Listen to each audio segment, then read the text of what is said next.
guys, it's John here from SurfX, and I'm with Scotty, Sup Legend. And we're having a look, oh, not Scotty from Smik, even though this is about Smik, so don't get confused. He's bald, he's not. This is the Smik Bonza. Now, it's a pretty sick board. First thing you notice is different fins. It's a Bonza setup from the 90s, right? Yep. So, you know, these were a super popular kind of style back in the 90s for really just getting speed out of boards. Absolutely. When you first look at it, and I first looked at that, I thought, look, massive centre fin, going to be stiff as a board. Got on it, rode it, and totally the opposite. These guys give you drive because of the angle, and you know you got them splayed out, lower Bonza fins. Even though it comes back over the front of the rear fin, it makes it so super loose. Does not surf like a single fin, surfs like a twin fin.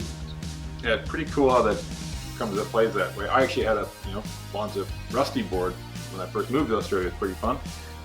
They work well with the aggressive concaves that are in this board. So you've got a shallow concave up to the front, and it splays into a deep, very deep, with a lot of V around the fin box. So I found it really it rocks rail to rail on a wave really easily. So changing direction is nice and simple, and it doesn't affect really anything else. It gives it speed. No, stability is still there because you've still got a concave through the whole board, and it sort of turns into that double there.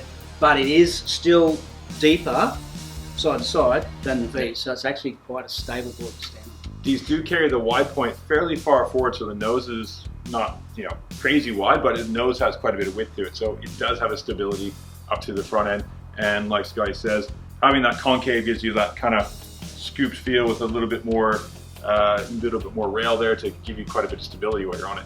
Width-wise, these are not super narrow boards. No, 30 wide for the 8.4. This is the 8.4, this one. So yeah, not being super wide, but still having good stability because of that kind of nose area. Really nice feel to them. Yeah, really nice pin tail as well. Around the pin, and you can see, I don't know if you can see the angles there, that double concave in there. But yeah, flat deck. Yeah, the deck on the Smik. Always nice to have a nice flat standing area, so a little bit of curve, not dead flat, which is fine, but definitely not a real rounded deck for sure. It is a bit, the rail through the nose is nice and thin, so it surfs well front foot, and then of course Bonza is very back foot, so you just rip it around. Yeah, and you don't really need to be smack over the back fin because the side fins engage and you turn, and actually super drivey, super fast, like you gain ridiculous speed even on small waves just because of those the Bonza fin on the sides. So it's definitely worth looking at if you're wanting something that's kind of, they tend to have a little bit of length to them. They're not super short boards.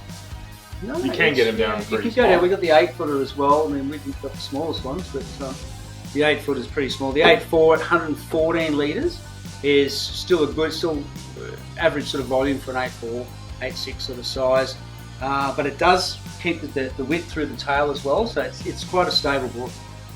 Even though it's a pin, it does have that nice bit wider back end on it. So it's it's a very fast board. That's probably the main thing about this. Yeah. Speed. So if you want something that's nice and quick, yeah, definitely want to be trying out one of these.